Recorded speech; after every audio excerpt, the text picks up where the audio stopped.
guys, dumating na nga sa akin itong cream retinol ko. Kaya naman sobrang excited ako and maitatry ko na talaga siya. First time ko lang itatry to, pero feeling ko naman, napakaganda talaga niya. And alam niyo ba, buy one, free one to. Kaya naman, ang dami ko na din talagang nabili para naman hindi na ako maubusan ng stock. Dahil, alam niyo ba guys, sobrang nagkakaubusan ng stock nito. Kaya naman binantayan ko talaga to. Tapos nung nagkaroon ng stock, binili ko na nga talaga kaagad. So guys, ito pala yung tinatawag nilang Dragon Blood Cream Retinol Face Cream Essence Moisturizing Cream. 50 gram na nga ito guys. And tingnan nyo naman, napaka-cute talaga nung nasa loob niya. And para bang, wow, ang social. Packaging pa lang guys. Tingnan nyo naman. And meron siyang parang shimmering ka-ring sa may loob. Alam nyo ba na sobrang trending talaga to sa TikTok. Kaya naman itatry natin siya. And hindi din tayo magpapahuli sa kanila.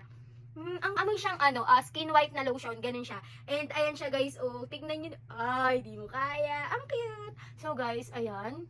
Ngayon tayo mag-i-start and sasabihin ko sa inyo kung maganda pa talaga to.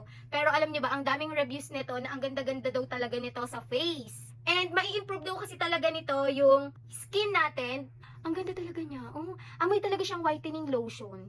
Ang ganda niya sa face. Babalikan ko kayo guys and ipapakita ko sa inyo yung result nito kung maganda ba talaga. Pero makikita niyo naman na sobrang daming reviews kaya naman maganda talaga to guys. So guys, ayan, para na din makita nyo, ayan, moisturizing fade fine lines, firm tender and smooth concealer and brightening. So parang magiging concealer and brightening pala natin siya.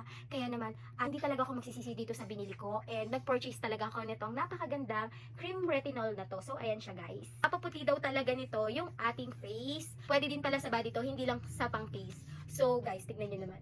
Maganda talaga siya dahil meron siyang whitening. Yung white pala na yun pala yung pang pa-whitening sa skin natin. So guys, alam nyo na ha. Click the yellow basket. Yun lang. Thanks for watching. Bye-bye!